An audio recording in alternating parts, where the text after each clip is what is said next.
Ariannaarmani here, back with another video.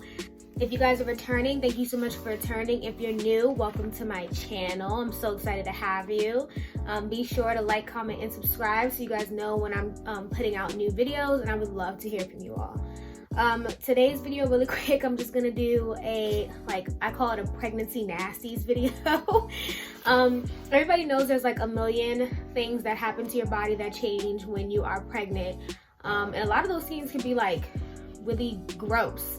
And like, of course you hear those things, but I just thought today I would come and share about the things that I've experienced personally that I found kind of like weird or gross as far as my pregnancy has progressed. So if you want to hear about those nasty little details that you don't really hear too often, then stick around. But first, a quick story time. So let me tell you guys how vain I am. So I have not bought a single piece of maternity clothing since I got pregnant. I personally feel like they're a waste of time, and that's just my personal opinion, or a waste of money I should say, because I don't know, I feel like you buy maternity clothes and you wear them while you're pregnant, and then 9 times out of 10 they are too big for you afterwards, and so it's just a bunch of expensive clothing that you spent money on that you're never going to wear again. So I refuse to buy maternity clothes. What I've done for pretty much my entire pregnancy is go to stores like Target, Rainbow, Forman Bills, where I can get like cheap summer dresses like the one I have on. I buy them in my size, but they have, you know, like the material is normally like cheaper material, so it has a good stretch to it. So that's what I've been wearing all summer.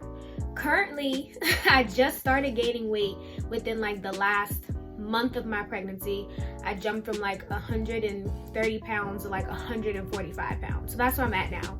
But the weight is solely centered in my stomach and in my thighs. So I'm like, I'm still not buying maternity clothes. I'm just gonna rock out with these 9 different dresses that I have for the rest of my pregnancy, because I only have 38 days left. Yes, I am keeping count. I have 38 days left.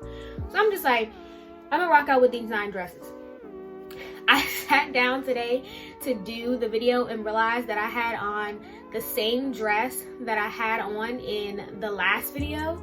And I was like, even though I know that it's been like 3 weeks since I've worn this dress for me personally, for y'all, it's gonna look like I wore the same thing 2 weeks in a row. So I literally got up to change clothes before I did this video and picked another dress out of the 9 dress rotation to throw on so that I didn't look like last week. So yeah. Story time. All right, so a list of things that have happened to me that are kind of weird or disgusting since pregnancy started, and these are in no particular order. So the first thing, I've talked about this before, the constipation has been unreal. I figured out ways to work it out by taking like laxatives and stuff like that. It's been worked out, but constipation has been real. Next thing, right behind the constipation is the burping and the farting. So let's just talk about the burping for a second. Once you get pregnant, you can no longer trust a burp. Do not trust your burps. You never know what's coming behind that burp. It's never just a regular burp.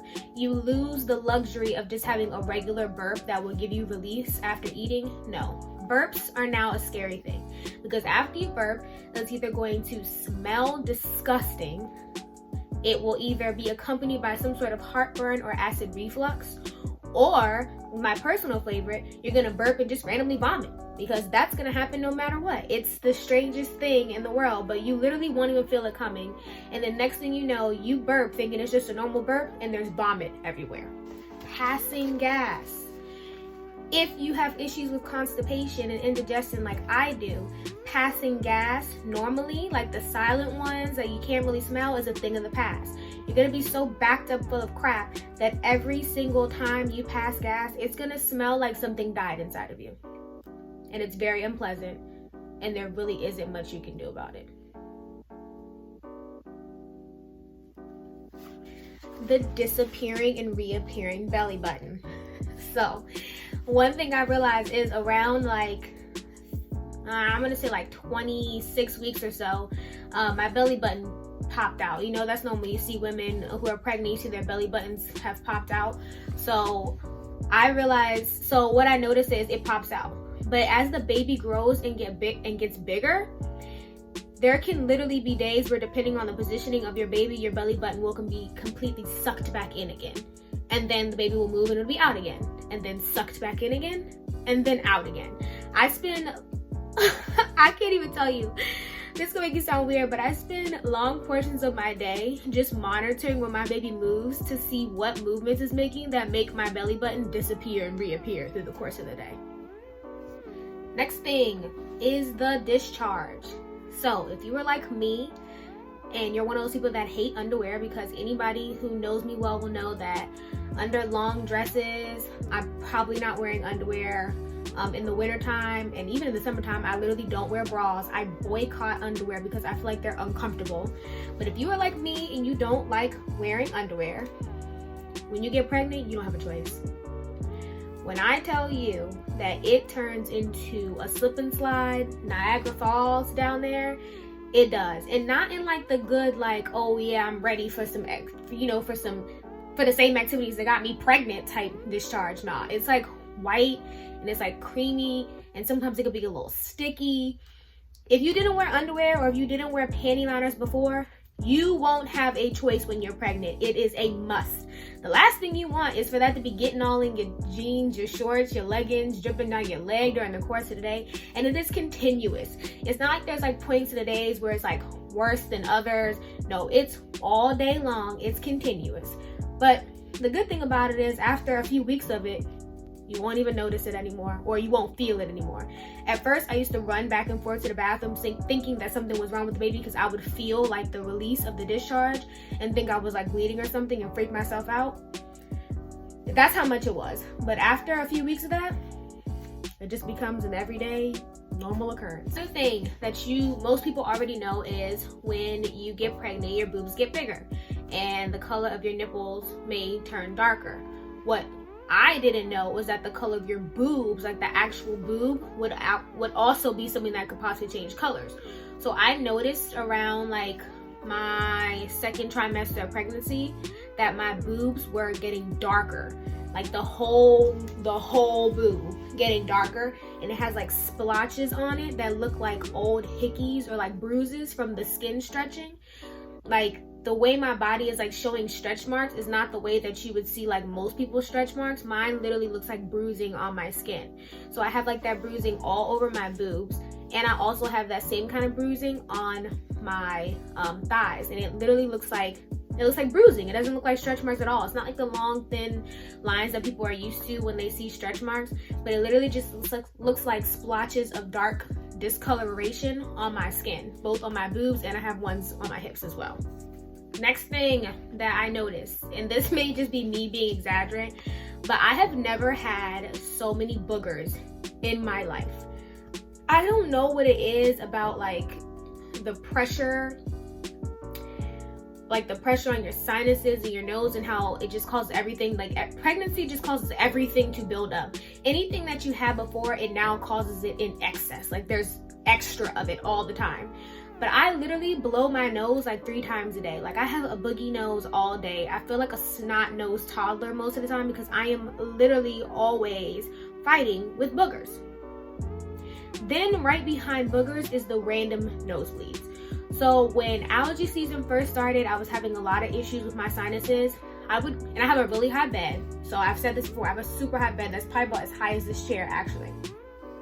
So it's close up to the ceiling. And you know, heat rises. What I noticed at the beginning of allergy season is that I would wake up randomly in the middle of the night to my nose like almost gushing out blood, like my nose was just bleeding. And I would call my doula. I called my doula and asked her like, what is causing this? And she basically said like, you know, pregnancy causes blood vessels in the body to swell. So I was having nosebleeds all the time.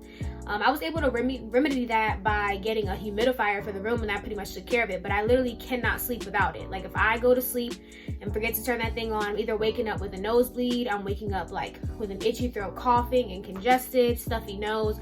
But I have to turn on that humidifier or my nose, or I will literally wake up either in a pool of blood or unable to breathe. All right, on to one of the ones that bothers me the most is pregnancy gingivitis. I did not know this was a thing until I went to the dentist. So I have braces, right? I was complaining to the orthodontist that my gums were bleeding a lot. She was like, okay, well, I don't think it's a braces, go to the dentist. So go to the dentist. The dentist tells me that I have pregnancy gingivitis because of all of, like I said before, like it causes the blood vessels to swell. Sometimes I will wake up in the morning and my gums will be so swollen and filled with blood that I will literally have to go to the bathroom and use my toothbrush to gently brush and massage my gums to get the blood to release, just to get some relief on my gums. It is the most disgusting thing. It is so disgusting because it would be so much blood, like just so much of it like backed up in my gums. Now it is getting better towards the end of pregnancy. I think it's like going away, and the doctors assured me that it is again a normal thing. I can't tell y'all how tired I am hearing the word normal. Everything about pregnancy is normal. It's normal. It's normal. I hear that all the time. But they said it's a normal thing, and it's been better towards the end of my pregnancy. But yeah, probably one of the most disgusting things is brushing my teeth and literally always having like a mouthful of blood and having to like brush and rinse until my mouth stops bleeding and until my gums stop hurting. All right, so the next thing on my list is severe dry mouth. I know for some pregnant women, they have an issue with creating too much saliva, and I'm kind of glad I didn't have that issue.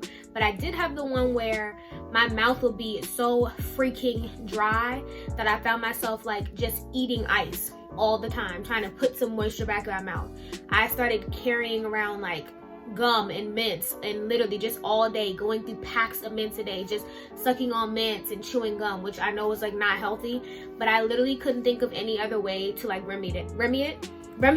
Ugh. And it lasted for like probably until like my second trimester. Right behind that, following the dry mouth, and I'm sure that these things are probably all interconnected since I had such bad morning sickness, but I lost the ability to taste food for like 6 months almost. I kid you not.